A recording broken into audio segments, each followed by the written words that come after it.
Evil Dead the game is a title I really shouldn't like whatsoever. I've never seen the movies, I'm not big into the horror genre, and games like Dead by Daylight never really seem to click with me. And yet I keep coming back to it each and every day since its release, wanting to play it more and more. Today I'm here to tell you why, while also showcasing the game itself running on GeForce NOW's 3080 tier. All the gameplay shown here is captured off a GFN instance running at 4K 60 FPS. Evil Dead the game is a 4v1 asymmetrical multiplayer title that puts 4 survivors against 1 demon, but unlike similar titles, there's quite a bit more to do for both roles here. And this is the very first reason why I prefer it so much more. As a survivor, your goal isn't just to survive and escape the evil, it's to work together and fight back by sealing the demon away by completing several objectives within a fairly large open map. Throughout the survivor phase, you'll get to look for loot, explore, and defend yourself against an army of deadites trying to prevent you from sealing them away. The fact that you're not helpless and actually have the tools to fight back instantly makes this vastly more interesting to me. It's also worth pointing out that every round you'll get to look for loot, and sometimes you'll be able to acquire items that can be used to level up certain characteristics like melee damage, health, and more within that round specifically. This helps add variation to the game, and when you select a unique character and class, they come with their own benefits, so you can take your time to find which one suits your playstyle the best. Now when playing as a demon, you're in this spirit-like form with a ton of control over the environment. You can summon minions, trap loot boxes, set up trap portals to summon even more minions, set up tree traps that'll swipe away unsuspecting survivors, and possess the minions themselves. This will allow you to have control over a specific demon and actually attack survivors with them. And if that's not enough, you can even possess objects like a tree or cars on the map. Yes, even survivors themselves if you inflict enough fear on them. All of this power is done through an energy bar, and in order to get more of it, you're going to need to roam around the map and collect orbs full of it. You also have access to an ability that can literally jump scare your enemies to give you a bunch of energy at once. Throughout a round, you'll earn XP for doing almost anything that uses energy, and with it, you can upgrade your own stats in a match to suit your playstyle best. You want stronger possessions, more fear inflicted via traps, or do you want to increase your energy pool to the point where it starts actually going up all on its own without having to collect anything? How you choose to level up as a demon will really impact how you decide to play as one. Personally, I like to swarm while having energy levels that constantly go up, and then possessing one of those minions to actually be quite a threat all on its own. Speaking of demons, every race of demons has 3 units, a basic, an elite, and a boss unit. Once again, each one focuses on their own playstyle, and they have certain benefits that others do not. It's important to remember that you're going to need to level up within a round to actually be able to summon basic, elite, and then finally boss units. At the very start of a round, your options are fairly limited to just setting up traps and collecting energy to level up, but as you do all that, you'll start to become an overall much bigger threat. I found myself really engaged with this playstyle. Playing as a demon is easily my preferred role. It feels almost strategy-esque how it's handled, and the sooner you find the players, the faster you can gain XP by causing all sorts of havoc on them. As you play either role, you will gain progression XP after every match, and gain points to put into a skill tree. Every survivor and demon type has their own tree, so there's lots of progression to go through within this game that'll keep you coming back for that grind.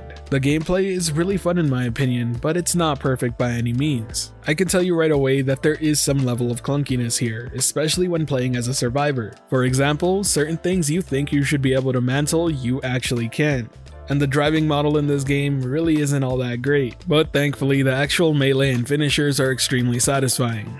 At the end of the day, I don't think any of the clunky gameplay or animations really hinder the overall experience as long as you find yourself able to enjoy the rest of it. That being said, as a survivor, it's extremely important to work together, and while people are definitely getting better at it, you will still experience a player here or there trying to do their own thing that can really hinder the team. This sort of thing is kind of common in games like this, and it will improve over time as people really start to get what the game is all about, but I'm not gonna lie, this is partly why I prefer the demon role at this point in time. But even that role has its fair share of issues. When playing against 4 very organized survivors, good luck, you're gonna need it, more so if they are leveled up and experienced and have applied all their skill points. I've already seen some pretty crazy builds out there that definitely take advantage of stamina and dodging, but that's a whole other case that I'm sure will be addressed in balancing patches. But in the here and now, it's hard to not feel like as people get better, the demon role may need some buffs here and there to actually keep up. But more than anything, I will say that the game is simply just fun to play. In terms of game modes, they mostly all revolve around the 4v1 experience. You can choose to play with just AI survivors, survivors against AI, or have every role be a player. When it comes to single player content, there are challenges for you to play through, but there aren't many and they are quite difficult if you're not experienced. It's important to point out that some of these challenges do unlock playable survivors as well. While the gameplay loop is admittedly really fun in my opinion, the game itself will need regular updates in order to keep players interested in the long term. At this time, there's only one map to play on, and while it is a large area and each game is random based on the path survivors need to take, it's only a matter of time before people will be asking for more. In the presentation department, I gotta say the game is beautiful. Running on the GeForce NOW 3080 tier lets me crank up the settings all the way up and still enjoy playing at a native 4K 60 FPS experience with DLSS enabled. The game just looks great. The environment, character detail, and all the action seems to be really well done. The finishers can be super brutal but also super satisfying. And while I did say earlier that I don't know much about the franchise, I luckily do have a friend who does, and based on their reaction to seeing everything in game, from Ash's hands to the mini Ashes and the playable characters, it seems they've been incredibly faithful to the franchise and have included a lot for those fans to look forward to. Good visuals will only take you so far though. The audio is just as important, and I'm happy to report that it's just as good. The voice lines are comedic, and I'm sure many fans will be happy to know that a lot of the original actors came back to do the voice work for the game itself. The audio cues are great and pretty well thought out in my opinion. For example, jump scares are a tool for scaring players, sure, but it's more so a warning that the demon just got a ton of energy, so get ready for a fight. Overall, Evil Dead the game is easily my favorite 4v1 horror game. I think it does enough to stand out in the crowd, and because of it, I can easily see a community forming around it. If the developers keep updating it, I genuinely think there's long-term potential here. Would love to see some more experimentation with new objectives and other game modes as well, but I do think the package as is very fun and well worth it. I also have to say that playing on the GeForce NOW 3080 tier was fantastic as well. Being able to enjoy the game at 4K 60 at its absolute best and still remain competitive is a big statement to just how well it works. One important detail I want to state about playing this specific title on GFN is that the new increased bitrate within the settings really helped out the overall visual clarity. When it comes to cloud gaming, usually dark scenes and environments are hampered down the most due to artifacting, but I was extremely impressed with how clean the image came across with the highest bitrate settings selected.